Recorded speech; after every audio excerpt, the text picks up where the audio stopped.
Okay. Hi everyone, thanks for coming along today.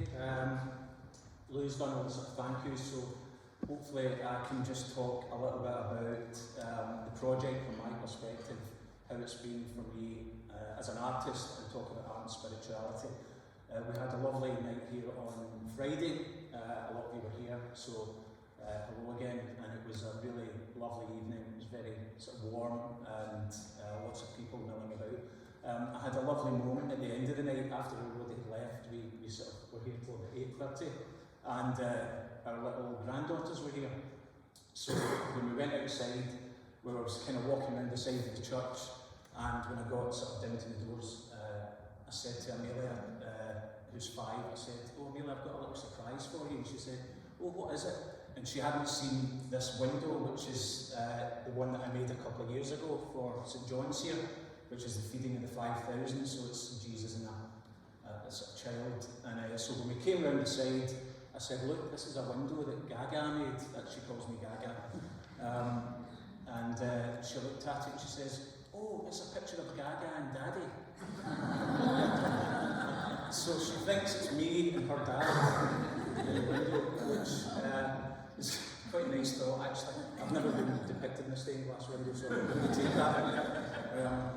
So yeah, thank you. The project, as Lou mentioned, Terry came into the gallery and asked us about this project if we'd be interested in doing it. Of course we were. It sounded like a fantastic experience, and we wanted to work with the community, so we kind of put these groups together. And I think initially we probably thought that it was more to do with us organising different groups of people and talking to them about what spirituality means to them and how art fits into their lives, and art and spirituality together. And it became clear as we talked to everybody and we started to get sort of feedback and comments and some amazing stories from people, that it wasn't just about them, it was about us as well. And in one particular class, somebody did actually say to me, when we'd gone around the table asking everybody about their thoughts on spirituality, said to me, "So what's your take on this? You know, where do you stand as far as art and spirituality?" And I wasn't really expecting it, to be honest. I kind of saw myself more as kind of the facilitator of this project. And so I really started to think about it. And initially, I thought, like most of us do, when it's off the top of your head, I thought, well, what are the things that inspire me? What are the things that I enjoy looking at and I'm inspired to make work about, or you know, those kind of topics. And I was, obviously art is probably my biggest sort of, you know, it's the thing that gives me the most inspiration, all kinds of art. So when I talk about art, it's not just visual art, it's music, poetry, architecture, you know, music, everything. So I kind of thought initially, maybe slightly flippantly, that, well, it's probably going to be some artists and I would be able to talk about that. And then also I spoke about sort of the natural world, you know, that I'm inspired by nature and by kind of particularly, you know, landscape, and that feeds into a lot of my work. And that was okay, and I thought, okay, that I've kind of answered that. But the more that I spoke to people, and as the project went on, I really thought that I needed to kind of up my game a bit, because I thought that's quite simple to just say, you know, art and music and those kind of things. And what it did, it made me challenge my own sort of thoughts, and it made me kind of think about it much, much deeper. And that journey is kind of what I want to talk about, because it has led me into different areas and different thoughts that I didn't really sort of think about before. So what I'll do is I'm going to talk through and just show you some of the kind of initial ideas that I had, and I've got 1 or 2 art pieces that I want to speak about first. So if we could go to the next image.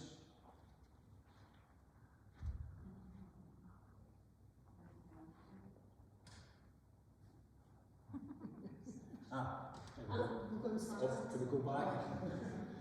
So yeah, I initially thought, okay, who inspires me?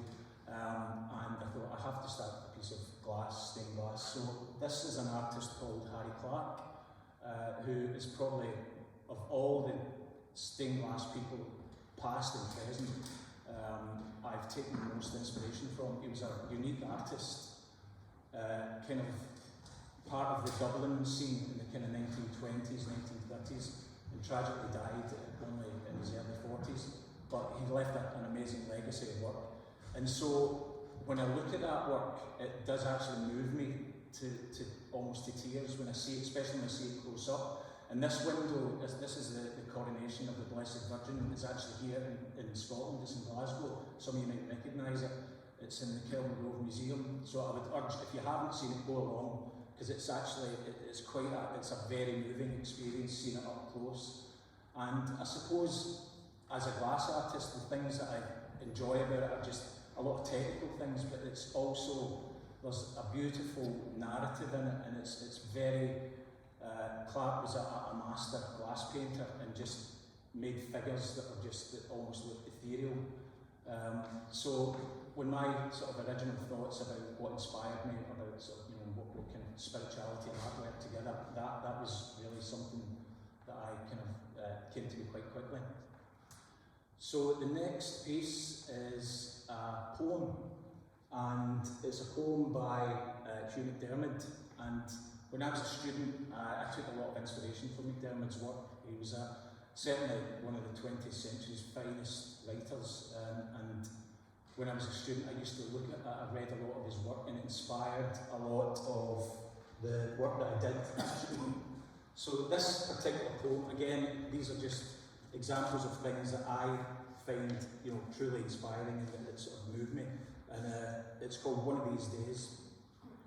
One of these days, the very sea will turn against you. It will rear itself into a mighty wave and come roaring like 1,000 storms, gathering speed across the bay, crashing over the cliffs and over the land, carrying your homesteads with it, your ricks, your boats, your cattle, your children, engulfing them, choking them in its green belly, tossing them abroad like straws, casting their pitiful corpses high up on the inland moors, wasting its roaring power among the rocks, laying siege to the everlasting summits, then sinking back to the ocean bed, leaving a featureless land behind, stripped naked of every sign of human life, nothing but a vast mud bank and a heavy savour of salt.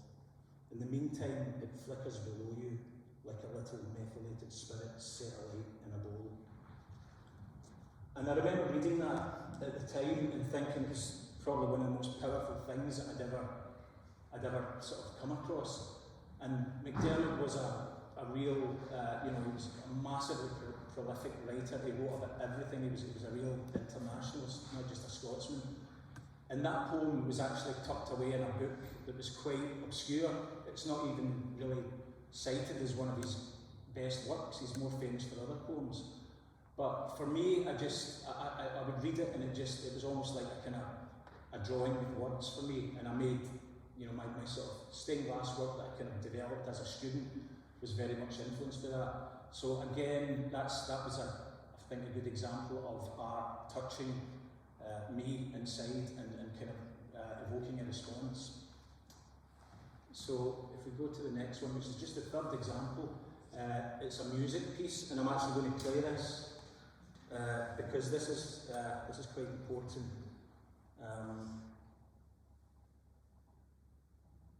As a kind of tilt into the next thing. So you will recognise, I'm sure, when I play this. The band are Talking Heads, and you recognise the song.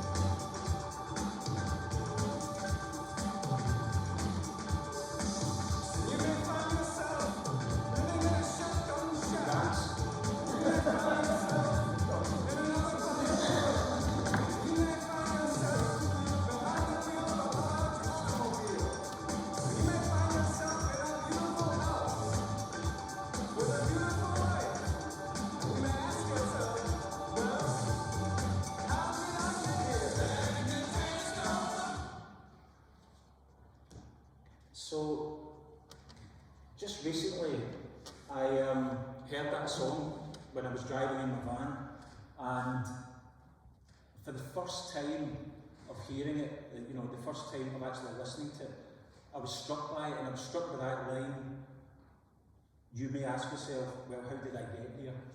And that's kind of what this is about now, because the whole idea of questioning my own sort of spirituality and my own kind of link with art and spirituality, it hit me at that moment, and I was actually behind the wheel of a large automobile when it happened. But I thought, this is it, this is the thing.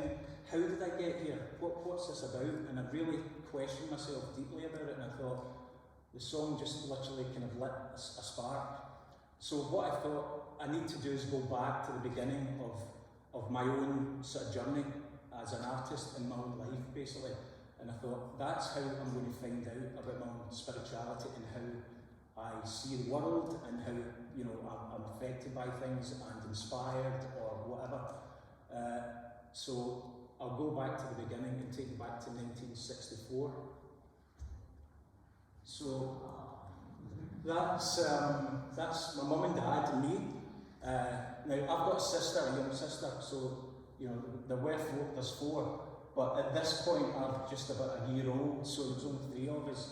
And you'll notice that in one of the things that I've mentioned as far as the topic of the conversation, the talk, is trilogies, interventions and second chances. And it was those three things that kind of I started to think about, and I've started to see as I've kind of gone through this journey. Trilogies means three, obviously, and as I've kind of looked back, there's been these kind of number three has popped up quite a lot of times, surprisingly, more than I'd ever thought. So I was born 1964 in July, and this was us, so that's the first trio, just when it was just the three of us before my sister came along. Another trio that is sort of mixed with this is a story that I was told when I was growing up. My mum and dad used to tell me this story about when she was about 7 months pregnant with me. I had actually been the third child because she had actually tried to have, my mum and dad tried to have children and had lost 2 children, so I was the third one that sort of made it and sort of came along. So when she was 7 months pregnant, my dad, who loved fishing and loved boats and everything and sailed all over the Clyde, was going out. It was a kind of summer day, and my mum sometimes used to go out and they'd go across the Clyde and do little picnics, and my dad would catch fish, all that kind of stuff.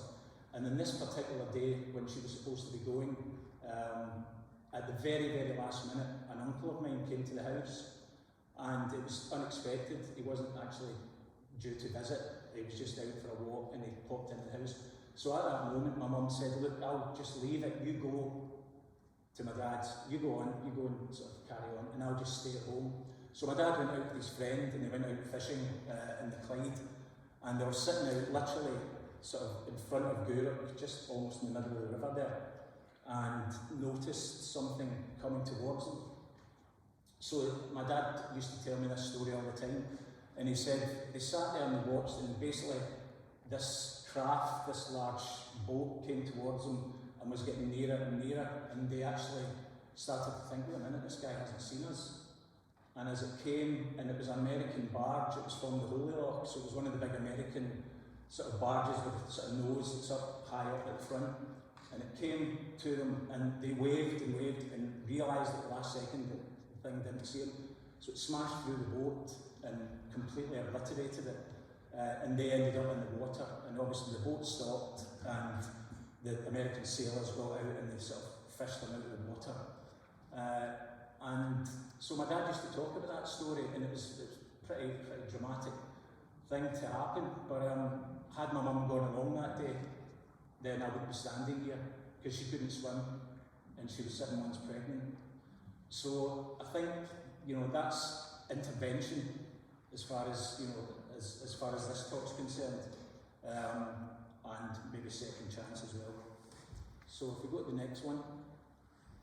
So I grew up here. This is a place called Palmerston Buildings. Some of you might recognise the building in the background. It's actually the gin house down at Custom House Quay. So down there, where at the moment it's beside where the big white anchor is behind the police station. And I grew up there until I was about 5 years of age. So that's basically where I used to go in when I was a wee boy. You go up to the left to where I lived. It was a pretty kind of run-down place. But something that was really odd about that space, if we go to the next one, this is it kind of from the front. So you'll kind of notice on the left, bottom left, there's Douglas Ray Glaziers, which I lived right upstairs from. So I can remember the sound of glass being made, and I can remember the men coming out and giving us putty to play with. And I was only 4 or 5, but I can actually remember it. So we go to the next one. About 50 yards up, there was Lang's Glassware, which is another Glazers. So that was 2 commercial Glazers in the space of about 50 yards. And then if we go to the next one, just, you can't really see it, but him there, that sign, was James Graham Glaziers. So 3 Glaziers, all in this little tiny space where I lived. And there has to be something in there, but you know, I work with glass now, and I must have absorbed something, or something sort of inspired me in some way. But the sound of glass being made, and the tapping on the glass, and the smell of putty, I remember really distinctly as a wee boy. So there's another trilogy. So if we go to the next one. So when I was 5 years of age, I was out playing. You can see it's the Custom House building. So this is the site where the Beacon is just now. The Beacon Theatre. It's actually built on top of this structure, and this was Lamont's dry dock. So it was part of the Lamont's engineering works, and it's where the ships used to come in. And when I was 5 years old, I fell in there, off the top, right down, when there was no water in it. I don't know how I survived, but I fell in, I was pretty badly smashed up and ended up in hospital for a long time. But that was certainly second chance after that, because my mum and dad always said, you know, we don't know how you survived that, you should have been dead. And I was out playing with kids. I don't know what I was doing, 5 years old, playing there. But that's how it was back in those days, that you could just go and play in places like that. And a funny thing happened a couple of years ago. There was a woman got in touch with me on Facebook, and she said, "You Alec Galloway that used to live in Palmerston Buildings?" I said, "Yeah." And she said, "My name's Agnes." She says, "I used to live upstairs from you." And she says, "I was there the day you fell in the dock." And I couldn't believe it, you know. And I remember because I was with these other kids, I can remember there was a group of us, and I remember this girl. And what happened shortly after that accident is she moved away, and I moved to a different part of the town, and she went to England to live. And she said, "I just thought you were dead." You know, she said, "I thought that fall probably killed you," and that, you know, and she, you know, why would she think that? So it was really lovely to connect with somebody after all this time that had actually been there, and she was actually able to tell me. And she ran up to my mum and dad's house and told them that I'd fallen in. So the next part of the story goes from there. I moved to a place called Belvoir Street, and these are some images of Belvoir Street being constructed at the time. And I think I have snuck a little trilogy in here, because there are 3 churches. There's St Stephen's there, there's Capsburn, and then there's St Lawrence's up there. So I just love that image because it was the 3 of them all in one. And I remember going to these churches when I was a wee boy. They had Sunday school, and they had activities on in different churches. So there was no issue to do with sort of denomination of which church we went to. As kids, we would go to all of them and just do different activities as well. So it's at that point when I moved to Belvoir Street, and especially to St Lawrence's Church. So this was a local church. If we go to the next one, that's another kind of 3 trilogy there. The school, the church, and home. So this was the school I went to, St Lawrence's, and that was the church, and I lived in the flats. And it was at this stage I really started to get interested in art, and it was from going to St Lawrence's Church. So if we go to the next one, this is the interior, and I remember as a kid just being totally fascinated by the artwork that was on display, and I suppose that this was like the first art gallery that I ever set foot in, because it was a church, but you can see even today they've still got these amazing paintings all around, so Stations of the Cross all around the side, and they're really, really dramatic paintings. They're almost Caravaggio-esque. They're very well painted. I don't know who painted them, and they were in there, in the early 70s. But I can remember as a kid just looking up at them and wondering, what is this? What's this stuff? And it really started to get me interested in art as a topic. And I was always half decent at drawing, so at that stage I knew something was beginning to kind of change in me, that I was getting drawn towards things that weren't to do with football or kind of more outdoorsy things. I was really interested in how are these paintings made, and also that was really my first experience of stained glass. This window up here, which was a stained glass piece by an artist called Sadie McClellan. So those windows and those paintings really sort of struck me at the time. So at that point I'm kind of doing drawing and sort of at school and getting more interested.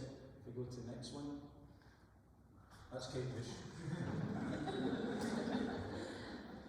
So this is going to high school now, and that's where I met Lou in high school.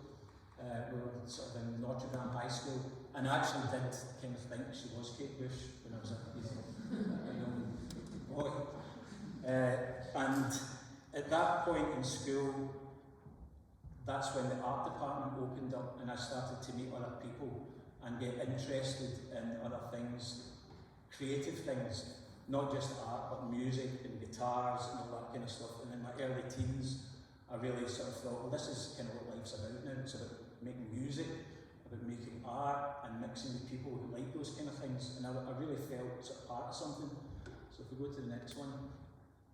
So yeah, that's sort of 13-year-old me in my bedroom with my sister, my first guitar, kind of learning my chops and trying to kind of, commit to this whole thing about being a musician and an artist from this early age. And it was great, because at high school I met other people who were the same and were into music, and we were all talking about music and we were talking about art. And high school for me was a really positive experience, because I really met people there for the first time that would become lifelong friends, a lot of them, and still to this day. So, these are quite sort of formative years, and I'm beginning to think, right, now I can sort of see a path ahead. I can maybe become a musician or an artist or both or whatever. So when I was 18, I managed to get into Edinburgh College of Art. If we go to the next one. Oh, sorry, that's another music one. That's kind of like getting into music properly, doing gigs and all that kind of stuff, and really thinking, oh, this is really cool, I quite like this. So if we go to the next one. So when I was kind of 17, just leading up to getting into art school, I was really influenced by my art teacher, a guy called Bill Sinclair, and he was really, he was quite instrumental in me going to art college, because initially I wasn't planning to go. I thought I'd get to 16, I would leave school, and like all my mates, they were all leaving school and getting jobs and things like that, working and having money. And then my art teacher said to me, no, you're quite good, you could probably get into art school. And I was like, what's art school? So, over the course of time of talking to him, I understood, right, there's this place I can go and actually learn how to do this properly. So my idea was that I would go there, and I would my main interest at that time was sort of doing graphics. And it was this kind of thing. It was like really uncool album covers, by bands like Yes and stuff. But I thought, yeah, that's brilliant. I'll design the album covers in the band, and I'll be in the band as well, and it's all going to work out fantastic, which of course that's not how it worked out. So again, this is kind of like, big ideas, but when I got to art school, that was a whole different thing. So if we go to the next one. So I went to art school and really thought I was going to become a graphic designer. I thought, in my head, I'm good enough to do this, and got in there and suddenly discovered that from being in school, being one of the sort of better artists in my year group, discovered that I wasn't anymore one of the top ones, because there were a lot of amazing artists, and I thought, these people are really good, and I'm going to have to up my game here. So I went through my first year, which was foundation at Edinburgh, and we did everything. We did sort of sculpture, painting, drawing, textiles, all these other amazing things, and of course glass. And that's where I first kind of got my experience of being in the glass department. So this is an image. I know it's slightly obscure, but it's the hot shop, and it kind of quite nicely captures the movement of what it's like working in a hot glass shop, where you're moving around the studio and you're dragging hot glass on the end of an iron and sort of working with other people. So at that stage I thought, graphics was for me, and came to the end of the year where we applied for your course that you're going to do in the second year, and I went up to the graphics department and looked on the list on the wall of the students that were accepted for second year, and my name wasn't on it.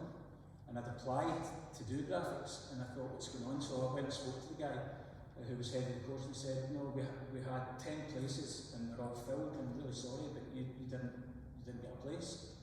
So I found myself walking about Edinburgh Art College with my portfolio under my arm on practically the last day of term, with no subject to do in my second year.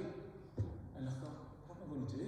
This is one, I hadn't planned this. So I thought about it, and I thought, what other things, what else did I do? And then the glass department sort of came back to me, and I thought, the glass, I really enjoyed doing that modular glass. So I went there, up to the glass department in my portfolio, pretending I was so eager and that I'd always wanted to do glass.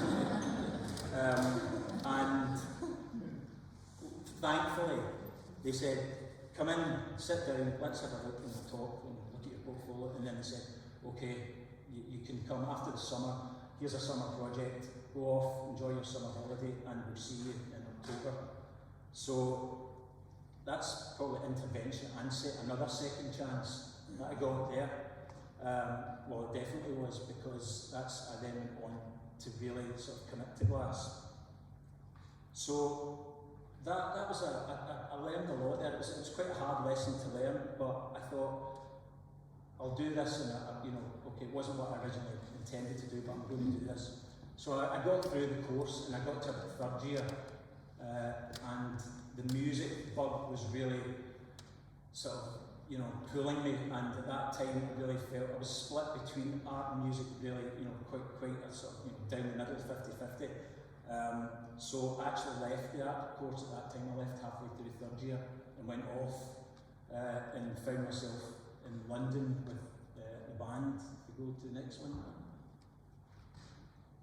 So I thought that glass and all that art stuff, I'm not really bothered about that anymore. I want to go and play music. So we went away down to London and we were gigging about the place, me and my mates. So we spent 4 years there, and it was fantastic. It was lovely. We played a lot, met lots of people, had a lot of experiences. But that whole idea of me designing the album covers and being in a band with a record deal wasn't going to happen. And I kind of felt, after about 4 years, I thought, this isn't going to go anywhere, so I need to really think about this. So if we go to the next one now. So I came back to Scotland and was kind of kicking around, not quite sure what I was going to do. And then I went into a little second-hand bookshop in Greenock that used to be at the West Station, called Westwards. And there was a guy in there who I knew, a sort of fellow musician, a guy called Ian Matthew, who used to run this little shop, and he would be in there reading books. It was the coolest little place. You could go in and just chat and all the rest of it. And he said, you were at art school, weren't you? I said, yeah. I said, look, you were doing glass? I said, that's right. And he said, got this really cool book here. It says, I've been looking at it. It says, are you familiar with this? And it was this book by Andrew Moore. And of course, I hadn't seen it before. I said, no, so he gave me the book, and of course, I flicked through it. And at that point, the light bulb came back on again, and I thought, this is really what I was supposed to do. Glass is the thing that really kind of, I was kind of born to do. Went back to those glaziers when I was 5 years old, and I was relearning and thinking, I need to get back there. But it wasn't straightforward because I'd been already through it and I'd pissed my tutors off by leaving art school, first time round. So it was a bit of a challenge, and I thought, if I really got it in me to go back here and do this. And I thought about it, and people around me at the time really encouraged me and said, look, go for it, And I had to self-fund and I had to find money to do it all. But finally in 1992, I got back into the glass department, second time round, and I remember the day I went to Edinburgh to kind of do for the interview, and I actually got all the way up to Edinburgh. I stood outside the art college and I was bricking to go in. I was completely, I thought, I've not got the strength to go in here and face these tutors who've been so kind to me before and see them and then sort of go, I'm sorry, I left, guys, but I'm coming back. And I went up anyway. I plucked the courage up and went away in, and there was one of my old tutors, Alison, and she just opened her arms and said, welcome back. And it was staggering, I just felt this. I felt as if I belonged. I felt as if this is where I was supposed to be, and that was really where this stained glass journey of mine started properly. I was back in the glass department, and I became a total swot. I was studying night and day in the department, sometimes kitting in there at night time because I just loved it so much, and I thought, this is a proper second chance, and I've got to grab it. So if we go to the next one. So I've mentioned a few things. These are just a couple of images that this whole trilogy and number 3, the magic number, keeps kind of popping up. And just as I've been going over these stories and looking back, I've been noticing it and thinking, what is this 3 thing? What's it about? Where's it coming? And it probably means nothing, but it's definitely there, and I'm seeing it in more and more of my work, and even work that I've done without thinking too much about it. So this is an image of the pelican and piety, which is a stained glass piece that I did, and it's based on a traditional kind of medieval image of a mother bird, a pelican bird, and what she's doing is she's feeding her 3 young from her own breast. She's tearing her flesh, and she's actually feeding the birds. And it's a very traditional image. You see it in sculpture, you see it in painting, you see it in lots of other art forms, and in glass in particular. And I remember as a student copying this, trying to copy the original language of Canterbury. And so I made this little piece recently, and it's in the gallery just now. And it takes me back to being a student, because it was the way I learned how to glass paint and how to actually sort of put glass together. But that 3 thing hit me again recently when I saw this. So if we go to the next one. And this is a painting that just last week I was sitting in the gallery, and we've got paintings all around, my work as well as other people's work, and I kind of turned around, just looked at it without thinking too much. And the way I normally work with my paintings is that I tend to let the painting do the work, and that I follow and make marks, and then things lead to other things. But again, there's 3 crows in this, and there's actually what looks like a number 3, and that's not deliberate. I wasn't actually trying to do a 3, it was part of something else that got half covered up, and it left this 3. And of course there's 3 birds there that are flying. And when I looked at it last week, I thought, there's this 3 thing again, and what is it? What does it mean? I don't know. Maybe it's reference to that I've got 3 children, and Lou's got 3 children, and the number 3 seems to be very, it just seems to keep appearing.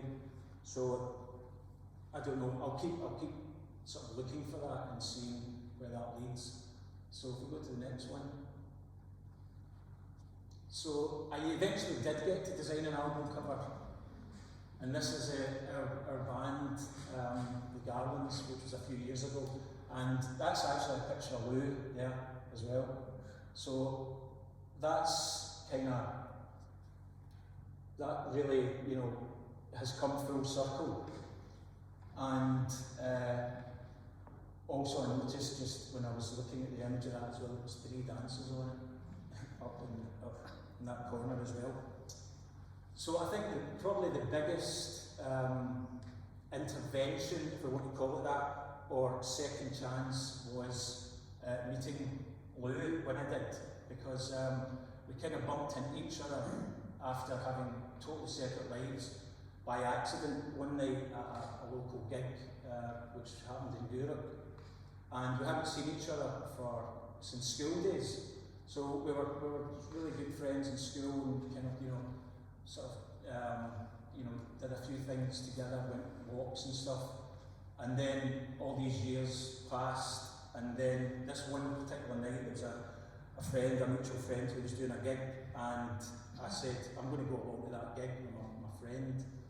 And he said, okay, I'll come along. So we went for a few drinks in Europe, and it got to about 7:30, and I knew that this concert was going to be taking place in another place in Europe. So I said, right, we need to drink up and go. And my mate Paul said, let's just leave it. We're enjoying ourselves here. We've got a couple of beers here, we're happy, and why don't we just stay? And normally I would just give in, because Paul was a close friend. He's sadly no longer with us. And I would usually just give in when he said, let's do this, and I said, okay, fair enough. But this night, for some reason, I stood up to him and I said, no, I'm not staying here. I'm going. I have to go to this concert. And he said, but you can see Marco playing anytime. He'll be back. And I said, no, I'm sorry. If you don't want to go, I'm going. I'm going to get a taxi and we're going. So I'll see you later. And went, and he said, okay, I'll come with you. And of course, I went to this place and walked in the front door. And who's standing there but Louise after 30 years? And we just sort of looked and said hi, and then started chatting, and it was just one of those moments that I knew there was something very special, and that was definitely another second chance and intervention. So that can change things, and it's kind of brought us here today. It's brought me here today because obviously Lou and I got together, and we are together, and we've got our little gallery, and you guys are all part of it, and it's been a wonderful experience and a lovely journey. So I'm going to just sort of wind up and conclude.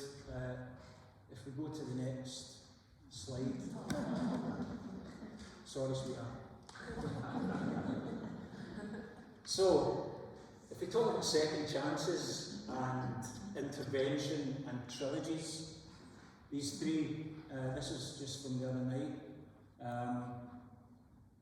had all those things not happened, the things that I'm talking about, all those interventions, not being killed when I was 5 years old, doing glass, starting on this journey and sort of embarking on the place of where I am today,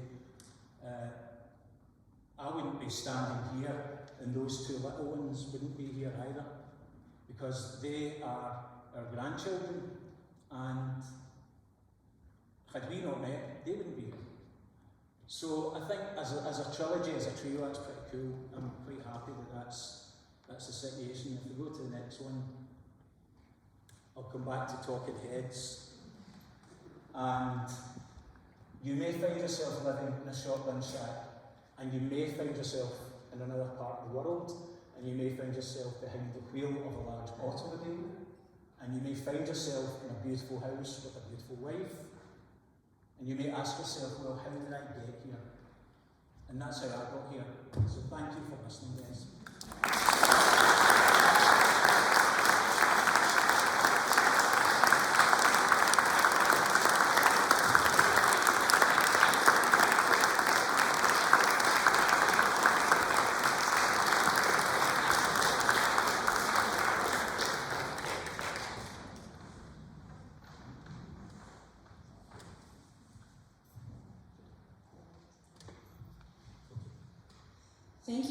for sharing your journey. I hope that has helped all of you also think about your own journeys and how did you get here and how do you express that journey in your different creative ways. Alec has said he is happy to answer some questions if anyone has any questions. Tell us about your painting. Oh, yeah. Forgot about painting. Yeah, this is my painting here, which, as part of this, I did this painting a while back. It wasn't quite finished, and I wasn't quite sure what I was going to do with it or where it was going. But I think it links back to the talk of what I've just said about how did I get here, because that's where I am. I'm at 17A Ashton Road. And I like to think of the Crows as kind of Lou and I together, just in a little world and in a little happy place. So that's and Lou has always encouraged me to put more pink in my paintings. I'm trying to get away from blue and all that kind of landscapey, seascapey stuff. So yeah, I've bought more pink paint and doing more of that. Anybody else? Ben? What happened to the Oh, that was when, can we go back then to the second one, second or third slide?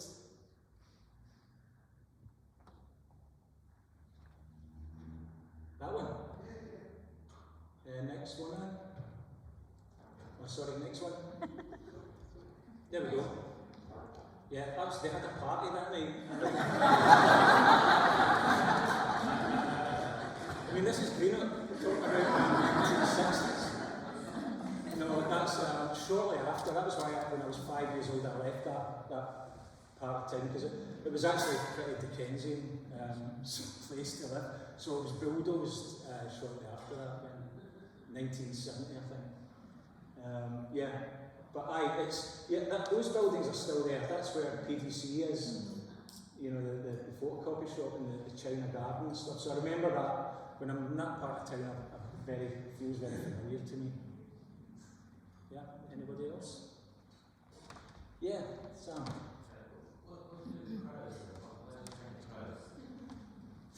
Good question. I think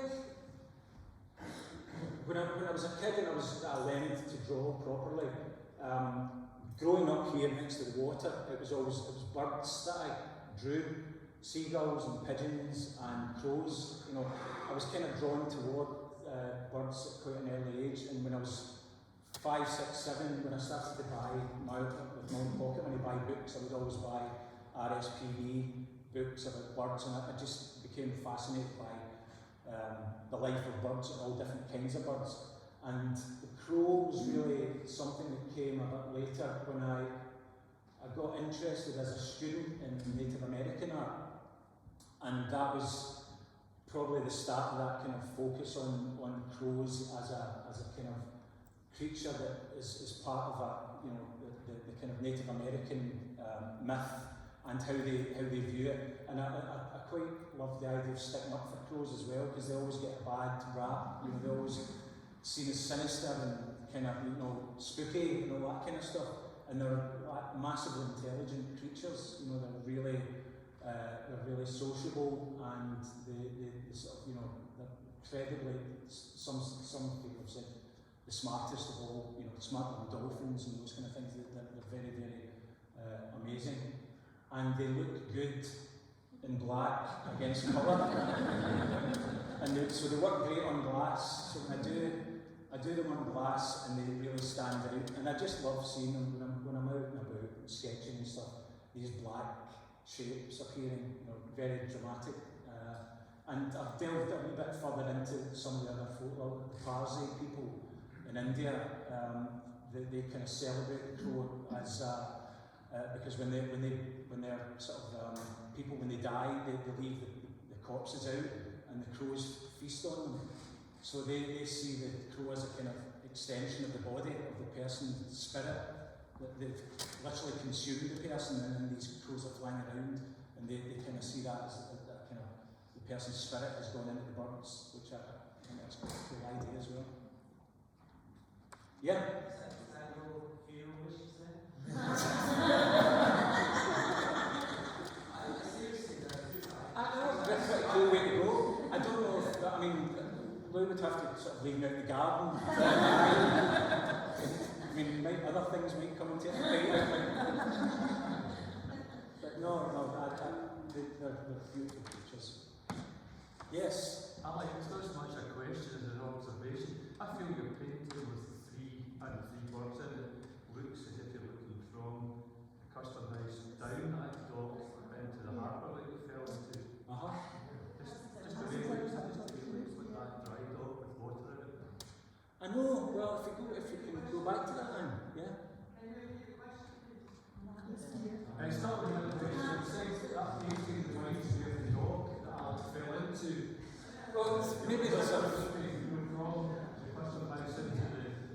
That's the crow's come to feast on me.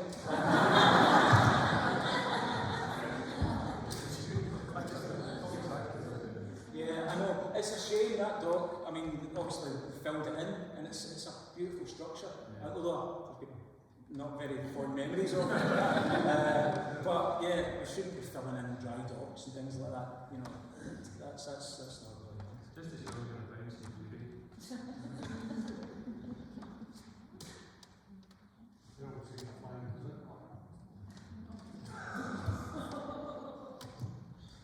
Oh my goodness. Alec, can you tell us about this window you installed here a couple of years ago and a bit about the various symbols and whatnot that have made their way in?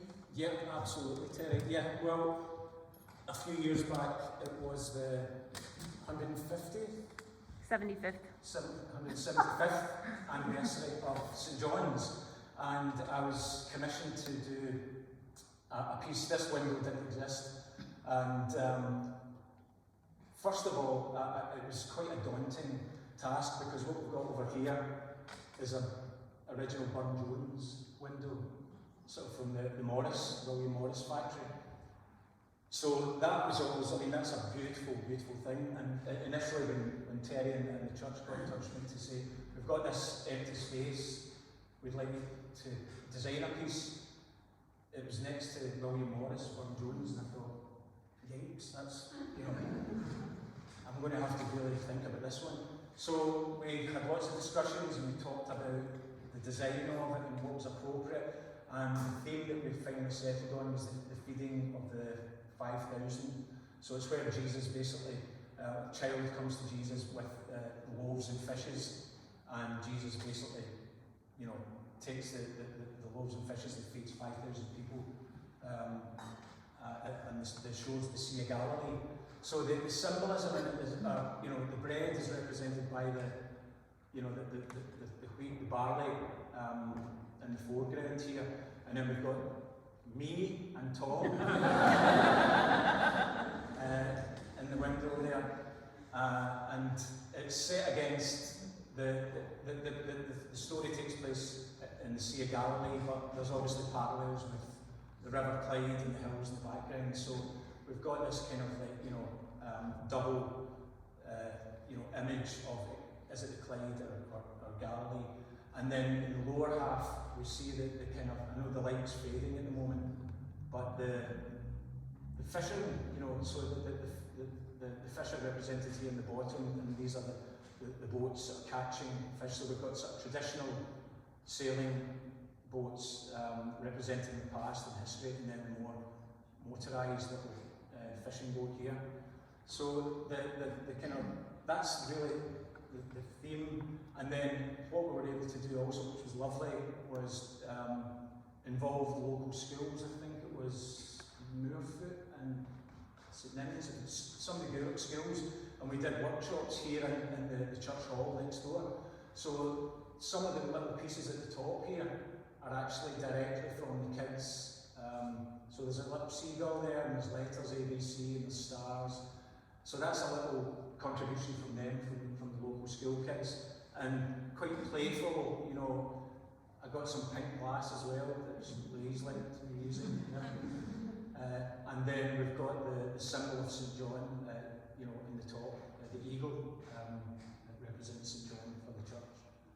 And it was lovely to see this the other day when I came in during the day. I was in to install some of the glass, and it was really lovely because quite often you get a piece of work and then you move on, you don't really see it again or go back and visit it too much. So it was really lovely to come in and actually sort of see it again in the flesh. So I'm very, very happy with it. Any other questions?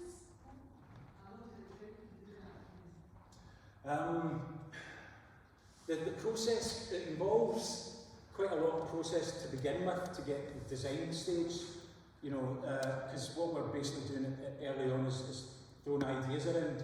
So when we settled on the theme of the feeding of the 5,000, I did some sketches, and then with Terry and the committee and the church committee, we looked at those and we decided, you know, this is working or this isn't working.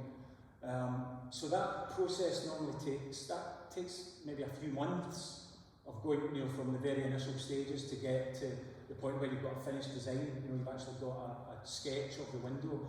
And what I do is I work it up to a one-to-one sketch of this, and then I start on it once everything's approved. So the glass making itself involves quite a lot of processes because the glass has to be cut. So these are all individual pieces of glass that are cut, and then they have to be painted and fired in the kiln. So, and there's quite a lot of multiple firing, so each piece of glass here has probably been in the kiln half a dozen times to build up the depth of detail on it. So I think the actual window itself probably took about maybe 6-8 months of working in the studio and just making the pieces and all the different elements for it. And then it's installed, so we had to, you know, it gets leaded together, soldered and puttied. There's quite a lot of process involved in that. And then once it's all ready, I basically put it into the opening here. And there was a window to take out, just clear glass, so that had to be removed. And then we spent a very cold few days up ladders, putting it in with Tom, with my two sons, Tom and Robert. They came and helped, so get some nice images of us working on this during the winter.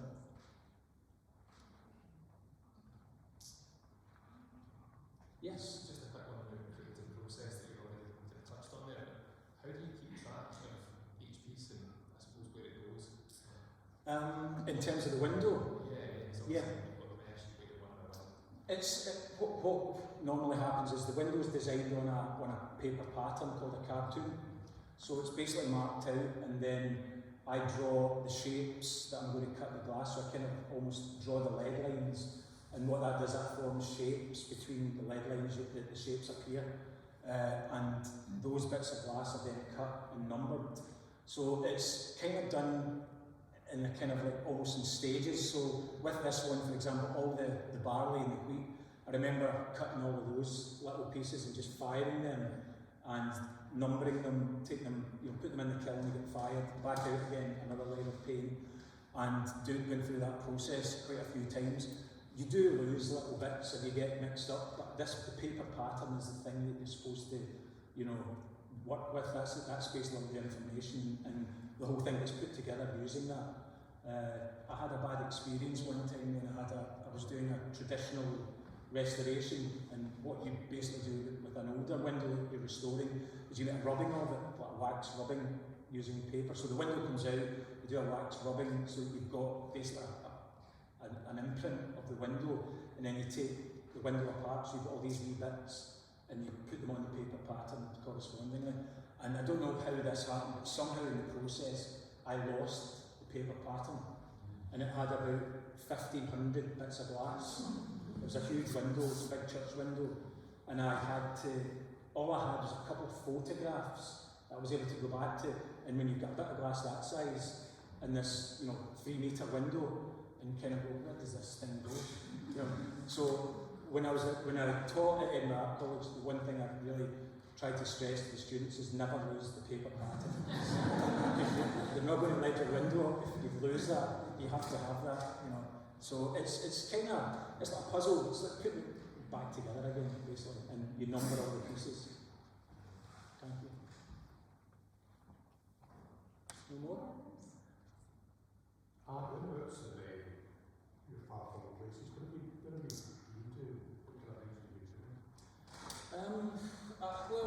When I graduated from Edinburgh in 1996, the second time round, and that's when I was kind of, ready to embark on projects. I'd already started doing some projects in England when I was a student. In my final year, I did a set of office windows in Sunderland, so I was kind of doing that while I was a student. And then when I finished, I was fortunate enough to get a job in Dubai. So not long after graduating in the summer of '96, I got this phone call out of the blue from a company that was a stained glass company in Dubai, and they were looking for a glass designer. So I found myself in the Middle East for 3 years, thereabouts, and did all the glass work. Some of those projects were incredible. It was like palaces, the Burj Al Arab, which is the big building that looks like a sail that you see on all the holiday brochures and all that. We did all the stained glass in that building. All the suites have got lots of stained glass throughout the whole building. So that was an amazing experience to do that, because I was a student, and then I was very quickly in this job. And the joke at the time was when I turned up on my first day at this job in Dubai in this design office, and I had my tools with me, and this young Indian guy kind of came up from behind and prized my fingers off the toolbox and took it away, and I said, "What are you doing?" And I thought I was there to make glass, but he showed me into an office with a big drawing table and said, "Mr. Alec, you work here. You don't go in the workshop." And I was saying, "But I've got my glass cutters." So I thought, and then handed me a set of car keys, and I couldn't even drive. Company car, came in the job, but you need to be able to drive. So yeah, Dubai was amazing, and from Dubai I did a lot of work in the Middle East, Oman, Riyadh, and places like that. A lot of mosques, so not just churches, just like some beautiful mosques, some beautiful Islamic glass. The Great Mosque in Oman, our company did all the glass there, and it's staggering amount of work. When I got the contract for the Burj Al Arab, normally the way we kind of equate a window like this, it would be 2.5 square metres of glass or 5 square metres of glass, that kind of thing. And when I clinched the stained glass job at the Burj Al Arab, there was quite a few other companies tendering for it, and I managed to get it. And it was kind of down to a bit of luck, and also they liked my design better than everybody else's.